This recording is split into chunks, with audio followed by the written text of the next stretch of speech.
As you develop intimacy, sexual activity does not take place only when your hormones are zinging. Sexual expression takes place continuously. As you walk into a market, you can carry on a conversation about your sexuality. You don't have to lock that experience into the bedroom, or when you are having a drink, or within certain little boxes of performance. You are going to be infused with this energy. It is part of what will train you about your divinity. It is essential. You have many things to look forward to in the sexual arena. Stay open, evaluate your present beliefs around sexuality, and explore your boundaries. Sexuality is your birthright and your heritage as humans. It is your gift from the gods. Time is a construct. On Earth, you have been under the assumption that the present springs from the past. We suggest that the present springs from the future as well. Time has many doorways through it, and the past and future both have their own validity and importance. This is all part of the ever-expanding now. The past, in its now, continues to influence its ongoing now. These ongoing nows continue to grow and mature, the same as their future counterparts.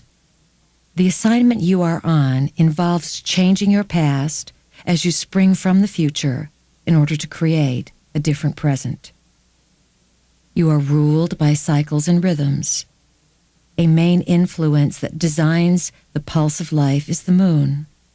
Through the moon's cycles, and by the revolving of Earth on her axis and Earth's rotation around the sun, you make and define time.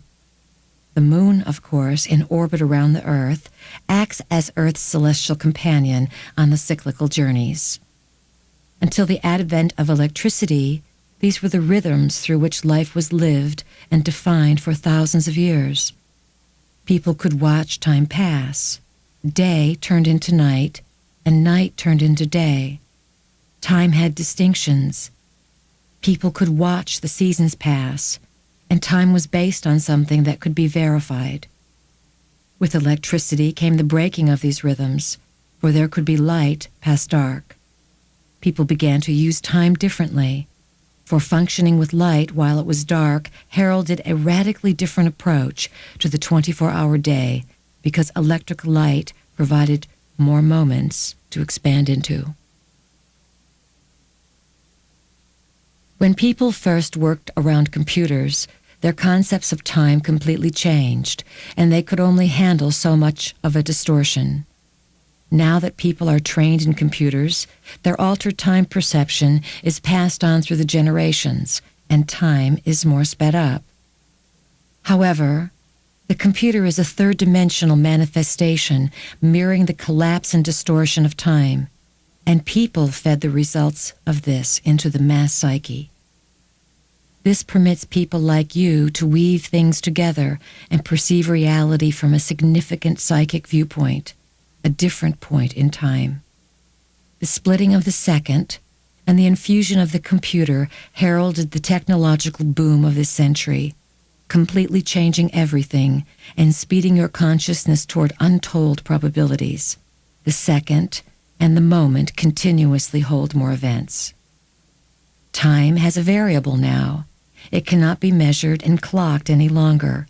You can change, bend, and move time. As time collapses, new concepts, ideas, inventions, and alternatives are bombarding the mass psyche of the planet every few moments. Probabilities of the moment are awakening and expanding through your experience of self-realization. Because you have mastered an affinity to connect with intelligence outside the planet, collectively, the planet is beginning to qualify for a higher rate of intelligence and responsibility. Though it may appear your world is reeking with corruption, please be aware that both polarities are going on at the same time. Those who carry light are becoming very empowered, and in a few years you will be amazed at the force of these people, for they are you. One belief you have in common is your belief in a new version of reality in which people express their freedom with respect, harmony, and cooperation, and in which Earth and each form of life, animal, plant, mineral, and human, is valued. The Maya called themselves daykeepers. We call them keepers of time. They are associated, of course, with the Pleiades system. They are masters at going into and out of time events. They are also masters at creating time locks. They cordon things off so that events can be directly in front of you, and because of the time locks, you do not see them. Time locks keep your consciousness from perceiving simultaneous time. The keepers of time that orchestrate events are like balls of light with rays that travel into many different realities and directions. The Mayan keepers of time were able to anchor on Earth the data that would make sense to future generations because they were multidimensional.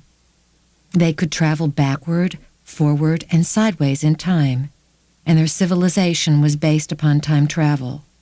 They left many clues to this story buried throughout the land of Mexico.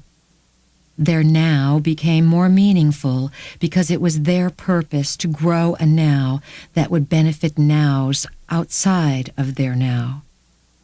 The Maya meant to create the paradigm, the description of what is going to occur, the cycles that your Earth goes through, and the cycles of time that are based on cosmic doorways.